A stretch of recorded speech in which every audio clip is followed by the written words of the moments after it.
64% of Americans are not ready for retirement. So, do you want to retire early? These economic conditions make retiring early completely impossible, and using the 4% rule will most likely lead to you going broke in retirement. So in this video, I want to tell you the best investing strategy for those looking to retire early.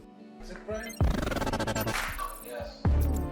Hi, I'm Giannino. I teach you how to make money, grow money, and invest money. So please like this video and subscribe to my channel. I would greatly appreciate that. So when you're saving up for retirement, when you have that huge amount of money, how much you take out each year, how much can you afford to live off of? This is the one question retired people have, and this is the one thing that's going to drive you to understand how much you should save for retirement. But this will shock you. So let's start here with this article.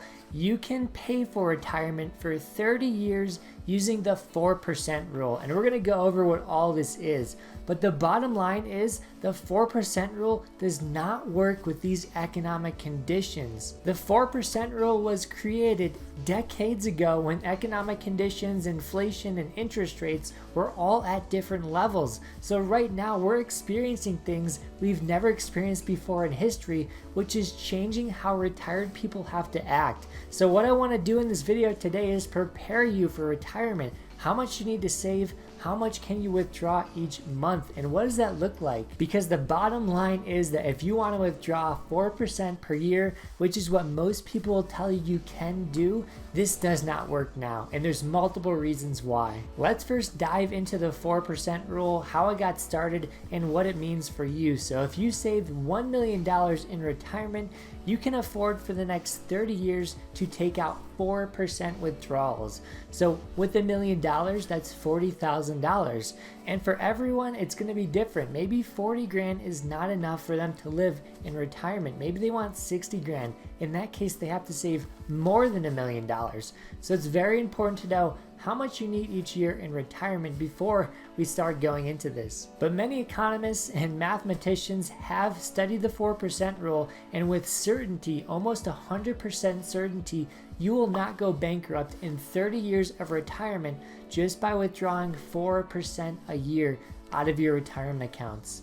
This model has been tested and proven over multiple different decades, but today everything is different, and I'm going to tell you right now 3 ways that 4% rule is going to fail and what you should be aware of. So one way this could fail is if you take out more than 4%. Let's say if you shoot for 4.5% per year. So the chances of you not making it 30 years in retirement jumps up substantially. And the second way this could fail is if you retire early, which I know a lot of people in this video want to do. So if you retire at 40 years old, you have another 45 years to pay for expenses. And if you're taking out 4% a year out of your retirement account, this is again where the model breaks down. This is where you have a high chance of not making all of retirement with the money you saved. And the reason why I say you're gonna make it 45 years at 95 years old is because once you retire, you have a 25% chance of making it to 95. And as technology grows and medication gets better and better, that number is gonna jump to maybe 100, 110 eventually, meaning you have to save more money and you have to be smarter with it when you're in retirement. Because like I said, the bottom line is the longer you are retired, the more this model breaks down and the higher chance you have of going broke in retirement, which is what nobody wants to do. So later in this video, I'm going to tell you how you avoid this, but let me jump into the third way this 4% rule breaks down. If at any point during your retirement for that 30-year period, using the 4% rule, if you make a large purchase, let's say a new car or a home, if you make a large purchase, your chances of not making it that 30 years jumps up hugely. So the 3 things you want to avoid with the 4% rule is going above it, taking out 4.5% per year, maybe 5% per year, or retiring early, or making a large purchase. So those are the 3 ways you could put your retirement at risk and go broke. At this point in the video, you're probably confused what I'm talking about when I say 4%. how is that decided? What was the math behind it? So right now I'm going to go over everything you need to know about why the 4% rule was created. And at the end of it, I'm going to tell you why it doesn't work right now, because whatever they thought in the past is not applicable right now because these current economic conditions are totally different. So the concept is pretty easy. Like I said, if you have $1 million, you take out 4% per year, that's $40,000 you can live off of.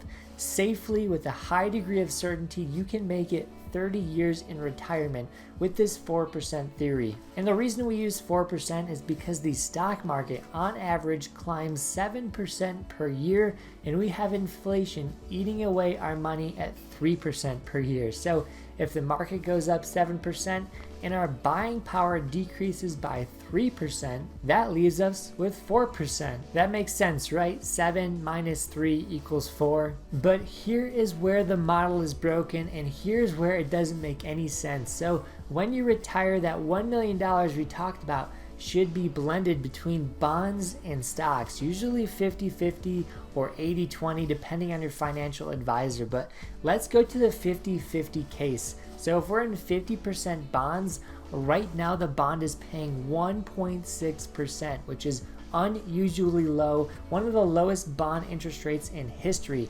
meaning you can't make a lot of money in bonds. So 50% of your portfolio is underperforming what it historically could have done. The other 50% of your portfolio has to outperform so it can make up for the bonds, because the average between the percentages needs to be 4%, and I'll tell you why. So we need our retirement portfolio to pay us 4% per year because that's the money we're taking out. And the only way we could make 4% per year is from bond payments. So the interest rate from buying bonds we can get paid quarterly or yearly from, that could be our 4%.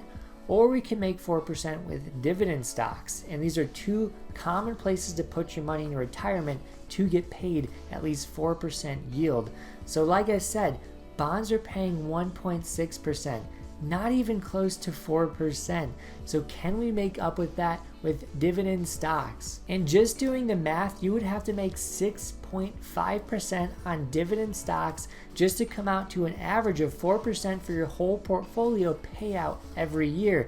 And I've read plenty of articles stating that a dividend yield above 6% is considered risky and not safe and not a great place for retired people to put their money. Meaning if we can't get a safe return in a dividend stock that high, we should not be risking our money as retired people. Plenty of economists and investors shoot for dividend yields between 3 to 5%, which is much lower than that 6.5% we need to achieve the 4% yield per year. So let's redo that math. If we take a safe dividend stock giving us 4% per year and bonds giving us 1.6% per year, the most we will be paid is 2.75% per year from bonds and dividend stocks. Not even close to 4%, what we're shooting for, which means you're getting paid in retirement not 40 grand per year, you're getting paid $27,500 per year. The bottom line is the 4% rule was made in a time with good economic conditions for it. Times have changed now, and the most we should be taking out from our portfolios is 3% per year. So instead of making 40 grand, we're now looking to make 30 grand in our retirement, which completely changes everything. And if you want to retire longer, like 40 or 50 years, you need to save even more, because then we should be shooting for 2% payments per year. Because today we can't take as much out from our retirement accounts each year, what you can do to beat the system is blend your portfolio with more dividend paying stocks. If you're feeling a little bit riskier, what you could do is put it all in dividend paying stocks. I'm not a financial advisor, this isn't financial advice, but these are a couple of ways to retire with less money and still get that 4% per year. Another trick is to take out more when the market's doing well, maybe 4 to 5% per year, and when the market's not doing well, cut back on everything. Take out 1 to 3% out of your retirement accounts, because when you're selling at the bottom, you're losing more and more money. And the last way to take out more money in retirement and make it last longer is to just make more money and put it away in your retirement accounts. It seems obvious, right? If you have more money in your retirement accounts, you can live off more money in retirement. So what I'm going to do now is give you 2 of the best ways to have more money in retirement using these 2 methods. Check out the video to the right. I think you're going to love it. Hey, it's Matt coming at you. In this video, we're going to be talking about the difference between the 401k and the Roth IRA. But you came to this video, so you already know the power of them and how they can make you into a millionaire by the time you retire just by depositing money every couple of months for long periods of time.